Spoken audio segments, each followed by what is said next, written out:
Jadi, ini harus kita pahami ya, terutama terkait dengan konsep mata uang fungsional terutama. Jadi mata uang fungsional adalah mata uang yang dijadikan standar pengukuran transaksi dalam lingkungan bisnis di mana entitas beroperasi. Jadi pemahaman terkait dengan konsep mata uang fungsional sangat-sangat, dibutuhkan. Kita lihat di sini, kita lanjutkan ya.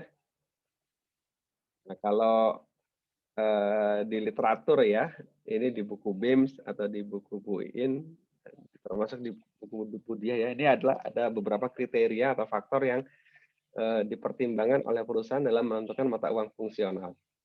Jadi bisa jadi ya, PTA di Indonesia, dia kan mata uang resmi di negara tersebut rupiah, dan dia punya kewajiban menyusun laporan keuangan dalam mata uang pelaporannya sama dengan mata uang resmi yaitu rupiah.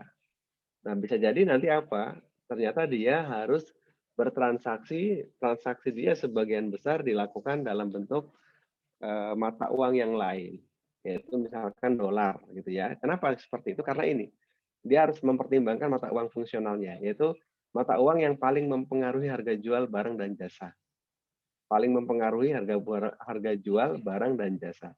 Ketika dia menjual, entah itu jualannya barang atau jasa, maka dalam transaksi tersebut biasanya didenominasi dalam bentuk mata uang apa, gitu ya. Transaksi tersebut dipengaruhi oleh mata uang apa, gitu ya. Apakah dalam mata uang rupiah? Kalau dalam mata uang rupiah berarti mata uang fungsionalnya si siapa? PTA yang ada di Indonesia berarti rupiah. Berarti mata uang fungsional sama dengan mata uang resmi negara, sama dengan mata uang pelaporan. Nah, itu yang biasanya kan terjadi kayak gitu.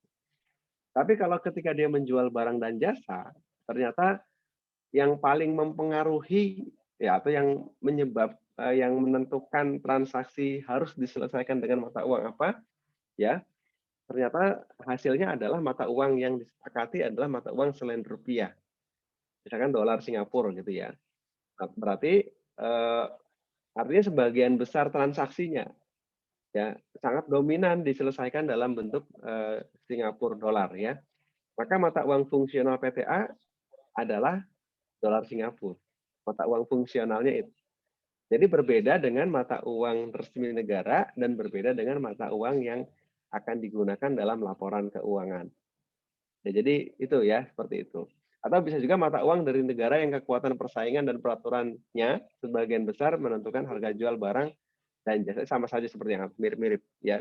Ada kekuatan dari negara yang lain ya yang memaksa siapa? Memaksa sebuah perusahaan harus menentukan harga jual barangnya dari mata uang negara tersebut gitu ya. Serta mata uang yang paling mempengaruhi biaya tenaga kerja, bahan baku dan biaya lain-lainnya dalam pengadaan. Kalau ini dalam konteks ketika apa? Ketika si sebuah perusahaan ya mengambil atau membayar resources ya. Bisa berupa bahan baku, bisa berupa apa? Bayar tenaga kerja atau biaya-biaya lain ya untuk memproduksi sebuah output ya. Intinya sih mana yang paling dominan ya seperti itu. Nah, ini terkait dengan mata uang fungsional. Nah, kemudian kita lihat di sini, ini ada apa namanya, kalau kita berbicara terkait, ini sudah masuk ini ya, pelaporan. Kalau tadi kan transaksi. Transaksi dalam mata uang asing. Ini adalah pelaporan mata uang asing. Kita lihat di sini. Eh, ketika, ya gampangnya kita lihat di sini aja ya. Dari teman-teman kalau sudah lihat, dan nanti dilihat ya di tugasnya ya. Kalau sudah lihat ya syukur ya. Ketika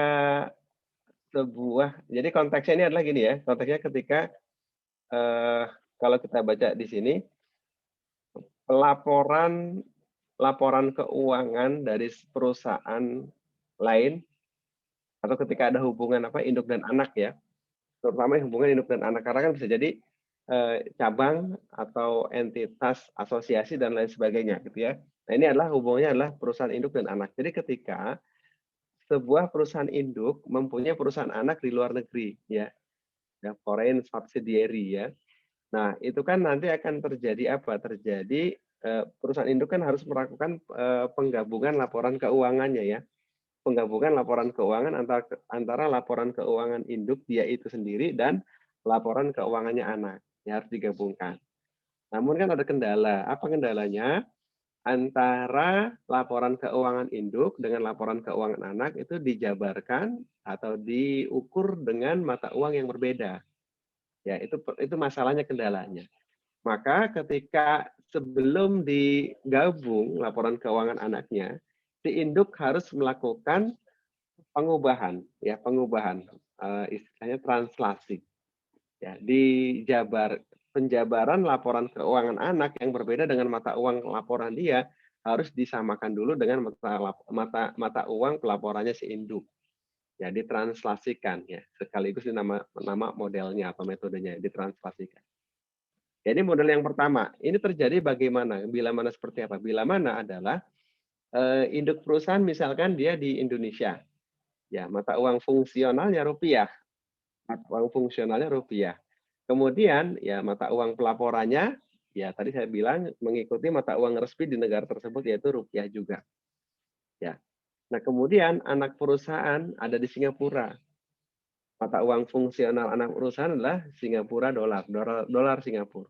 Dan dia melaporkan laporan keuangan yang sama antara mata uang fungsionalnya dengan mata uang pelaporannya dia, yaitu dolar Singapura. Nah, ketika digabungkan kan ada terjadi perbedaan ini ya.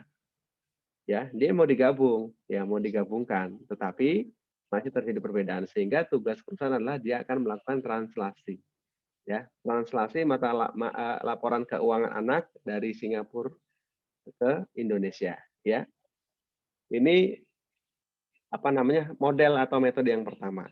Kasusnya seperti ini. Ketika mata uang laporan antara induk dan anak perusahaan itu berbeda. Nah, kalau yang kedua kita lihat, ya, yang kedua. Ternyata mata uang pelaporan induk dan anak sama, ya. Uang pelaporan induk dan anak sama. Kita lihat seperti ini. Induk perusahaan, ya, dia di Indonesia sama tadi, mata uang fungsionalnya rupiah, kemudian mata uang pelaporannya adalah rupiah. Nah, tadi salah ya. Sementara anak perusahaan ya ada di Singapura, dia berbiasa bertransaksi dengan menggunakan rupiah ya, sehingga mata uang fungsional anak perusahaannya itu berbentuk rupiah juga. Nah, kemudian kan dia harus menyusun laporan keuangan dalam bentuk dolar Singapura sesuai dengan ketentuan yang berlaku di negara Singapura. Jadi ketika dia bertransaksi, dia sudah melakukan translasi di sini. Ya, ketika dia bertransaksi, kemudian dia ketika catat di dalam bukunya, ya, dia sudah otomatis menggunakan Singapura. Tapi dia biasa bertransaksi dalam mata uang rupiah. Nah, kemudian dia ini Singapura ya, harus digabung ke rupiah kan gitu ya. Maka sebelum itu dia harus lakukan pengukuran kembali ya. Kayak disebut sebagai remeasurement. Ya, ketika dia lakukan pengukuran kembali, barulah ini digabungkan. Jadi ini kait dengan dua cara atau dua metode. Jadi intinya gini ya, kalau remeasurement itu kalau kita lihat historisnya ya, itu kan dulunya dia sudah catat atau sudah lakukan di anak perusahaan ya, di anak perusahaan. Dulunya dia sudah lakukan proses translasi. Ya, sehingga dia menghasilkan mata uang Singapura. Dulunya seperti itu, karena dia bertransaksi dalam bentuk rupiah sebagian besar. Kalau yang tadi kan transaksinya karena mata uang fungsionalnya yang pertama adalah Singapura, ya dia catat dengan mata uang yang sama, dia belum sempat melakukan translasi. Nah, kalau dulu ini translasi dilakukan pada saat yang pertama, yang model atau metode translasi atau biasa juga disebut sebagai current atau closing rate method gitu ya. Dia melakukan transaksinya di akhir. Kalau ini adalah masalahnya ketika dia bertransaksi dalam mata uang fungsional.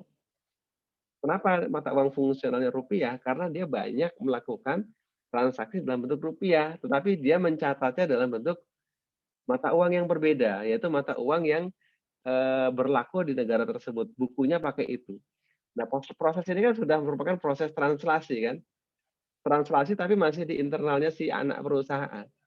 Nah, sehingga ketika dia bikin laporan keuangan Singapura, dia harus melakukan pengukuran ulang. Artinya ketika dia balikin ke dalam bentuk rupiah, ya, maka dia harus lihat dulunya itu seperti apa, diukur ulang. ya dulunya kejadiannya seperti apa. Jadi ini apa namanya, 2 metode. Caranya gimana? Caranya kita lihat di sini kalau kita lihat di dalam, entah teman-teman lebih senang yang mana ya. Ini kan ada tabel semacam guidance ya, guidance-nya seperti ini. Kita lihat di sini ada di BIM, silakan di sini kita lihat, ada remeasurement, ada translation ya. Jadi ketika, intinya pada saat akhir tahun, ketika akan digabungkan, guidance-nya ini. Ada beberapa item-item ya, baik yang ada di neraca, baik yang ada di laporan laba rugi, nanti ketika anak menggunakan mata uang ini, terus kursnya yang kita pakai kurs yang mana. Ya, baik remeasurement atau translation ini ada ada aturannya ya seperti ini. Kita lihat contohnya misalkan saya ambil contoh aja ya di aset ada cash, demand deposit, time deposit atau di sini seringkali disebut sebagai apa? Sebagai aset-aset moneter ya. Kalau bukunya Bu In langsung dia bilang aset moneter pakai apa gitu ya. Aset moneter adalah aset-aset yang mudah dicairkan ya atau dapat diperlakukan sebagai moneter, moneter mata uang atau sebagai uang kas. Jadi contohnya ini, cash, demand deposit, time deposit, marketable securities, marketable securities carried at cost, equity securities, debt securities. Nah, ini seperti ini ya, ini aset-aset ini. Maka dia kalau kita dengan kondisi yang tadi, itu kan tadi kan gambar pengkondisian kita harus menggunakan translasi atau pengukuran kembali ya. Nah, kita lihat kondisinya ini seperti apa. Maka kalau misalkan ada kayak gini ya tinggal kita pakai kurs yang di mana.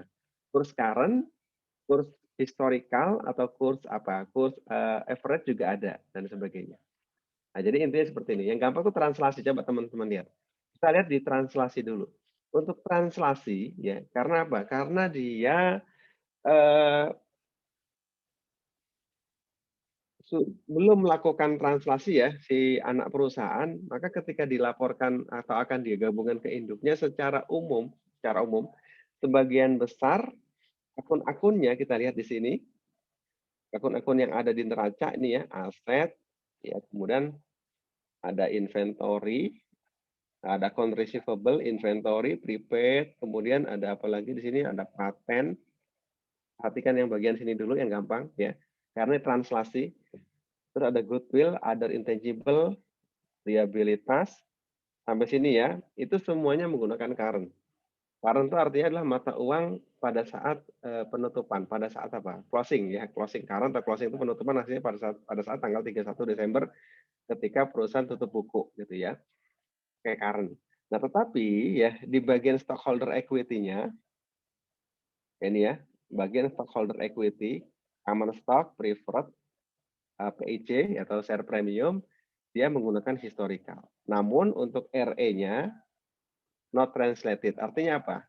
Artinya dia merupakan hitungan matematis yang dicari setelah si perusahaan melakukan translasi. Kan bisa jadi nanti dari total aset dan liabilities-nya ya, terjadi selisih gain atau loss ketika ditranslasikan. Maka itu juga akan masuk ke dalam RE, sehingga RE-nya itu ngikutin hitungan secara matematis siklus dari neracanya gitu ya. Nah, untuk yang bagian bagian income statement ya, OGS, di sini ada lagi di bawahnya nih. Salesnya mana dia? Salesnya di atas. Biaya-biaya ya, itu menggunakan rata-rata ya. Jadi rata-rata 1 tahun dan lain sebagainya. Nah, kalau yang remeasurement memang agak repot. Ya, remeasurement seperti ini. Tapi ya yang penting punya guidance. Kita punya kalau ini pakai apa, kalau ini pakai apa, seperti itu ya. Nanti keterangannya nanti ya di tugasnya nanti saya minta dalam kelompok itu ya nanti dibaca kemudian diungkapkan. Ya, ya mudah-mudahan dengan penugasan mandiri ini atau ini kelompok bukan mandiri sorry, bisa lebih meningkatkan pemahaman ya ketimbang mendengarkan dosennya terus ya. Jadi nanti juga akan ada penjelasan juga. Ini mungkin pengantar dari saya ya. Ada pertanyaan sebelum saya bagi kelompoknya? Silakan. Nah, tugasnya gini ya. Ini tugasnya nanti saya kirim juga di LMS-nya ya masing-masing. Yang ini sudah selesai belum? Oke.